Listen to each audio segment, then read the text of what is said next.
ಪಿಚೋಲಾ ಲೇಕ್ನ ಸುತ್ತಮುತ್ತ ಎಷ್ಟೇ ಹೋಟೆಲ್ಗಳಿರಲಿ, ಎಷ್ಟೇ ರೆಸ್ಟೋರೆಂಟ್ಗಳಿರಲಿ, ಎಂಥ ಸಾವುಕಾರ ಎಲ್ಲೇ ಹೋಗಲಿ, ಆದರೆ ಅಸಲಿ ಸಾವುಕಾರರು ಈ ತಾಜ್ ಲೇಕ್ ಹೋಟೆಲ್ಗೆ ಬರ್ತಾರೆ, ಇಲ್ಲೇ ಉಳ್ಕೋತಾರೆ.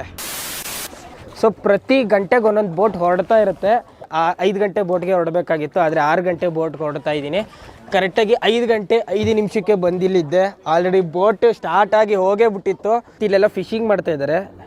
ಫಿಶಿಂಗ್ ಮಾಡಿಕೊಂಡು ಆ ಬೋಟ್ ಮೇಲೆ ಕವರ್ ಥರ ಹಾಕ್ಬಿಟ್ಟಿದ್ದಾರೆ. ಯಾಕೆ ಕವರ್ ಥರ ಹಾಕಿದ್ದಾರೆ ಅಂದರೆ, ಈ ರಾಜಸ್ಥಾನಲ್ಲೇ ಮೊದಲೇ ಸಿಕ್ಕಾಪಟ್ಟೆ ಬಿಸಿಲು. ಈ ಬಿಸಿಲನ್ನ ತಡೆಯೋಕ್ಕೆ ಅವರು ಫಿಶಿಂಗ್ ಹೋಗ್ಬಿಡ್ತಾರೆ. ಫಿಶಿಂಗ್ ಹೋದಾದ್ಮೇಲೆ ವೈಟ್ ಟರ್ಪಲ್ನ ಹಾಕ್ಕೊಂಡ್ಬಿಡ್ತಾರೆ. ಆವಾಗ ಬಿಸಿಲಿಂದ ಬಚಾವ್ ಹೋಗ್ಬೋದು, ಫಿಶಿಂಗು ಆಗುತ್ತೆ. ಹೋಗೋಕ್ಕೆ ರೆಡಿ ಆಗ್ತಾ ಇದ್ದೀವಿ. ಹಗ್ಗ ಬಿಚ್ತಾವ್ರೆ.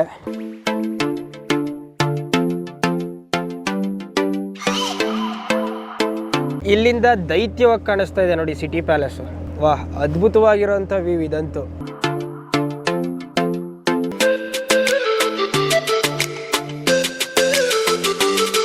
ಇಲ್ಲಿ ನೋಡಿ, ಇಲ್ಲಿ ನೀರಲ್ಲಿ ಕಾಲು ಹಾಕೊಂಡು ಆನಂದ ಪಡಿತಾ ಇದ್ದಾರೆ. ಅಲ್ಲೂ ಅಷ್ಟೇ.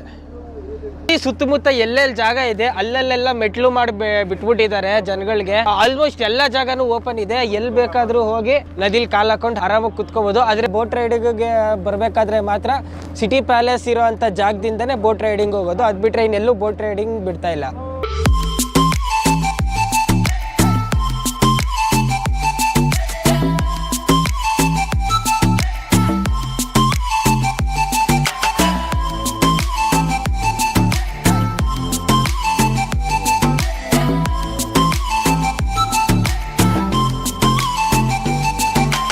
ನೀವೆಲ್ಲೆಲ್ಲಿ ನೋಡ್ತಾ ಇದ್ದೀರಾ ಸುತ್ತಮುತ್ತ ಎಲ್ಲ ಕಡೆನೂ ಹೋಟೆಲ್ ಮತ್ತು ರೆಸ್ಟೋರೆಂಟ್ಸ್ಗಳಿದೆ.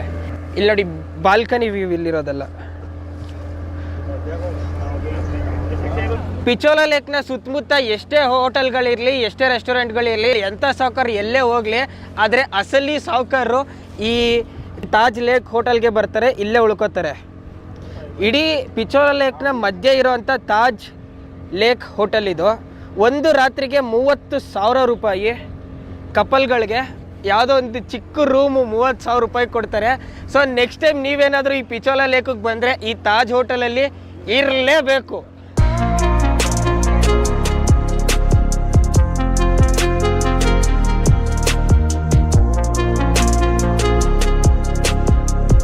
ನೋಡ್ತಾ ನೋಡ್ತಾ ಜಗಮಂದಿರಕ್ಕೆ ಬಂದೇ ಬಿಟ್ವಿ.